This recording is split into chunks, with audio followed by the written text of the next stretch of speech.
করে।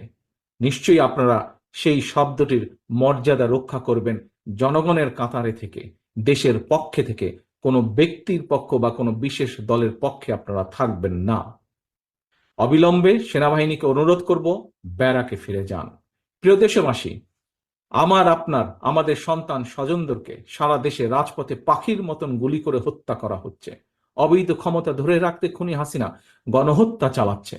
গণহত্যাকারী খুনি হাসিনার কবল থেকে জনগণকে বাঁচাতে বৈষম্য বিরোধী ছাত্র আন্দোলন খুনি হাসিনার পদত্যাগের দাবিতে জীবন বাজি রেখে আন্দোলন চালিয়ে যাচ্ছে। অসহযোগ আন্দোলনের পাশাপাশি বৈষম্য বিরোধী ছাত্র আন্দোলন নতুন কর্মসূচি ঘোষণা করেছে আজ আগামীকাল। বৈষম্য বিরোধী ছাত্র আন্দোলনের দাবি বর্তমানে সমগ্র বাংলাদেশের সকল মানুষের দাবি।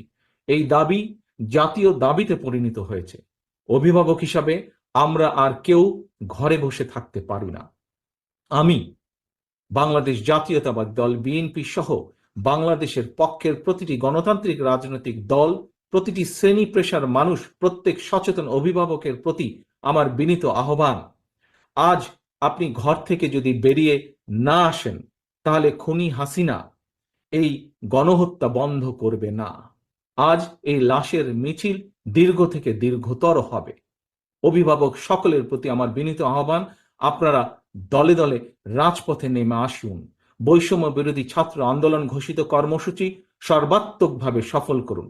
যার যা কিছু আছে, যে অবস্থানে যেখানেই আছেন, তাই নিয়ে প্রতিরোধ গড়ে তুলুন। সতর্ক থাকুন। খুনি হাসিনার বিদায় এখন মাত্র সময়ের ব্যাপার। আল্লাহ হাফেজ। বাংলাদেশ জিন্দাবাদ। বাংলাদেশ জাতীয়তাবাদী দল জিন্দাবাদ।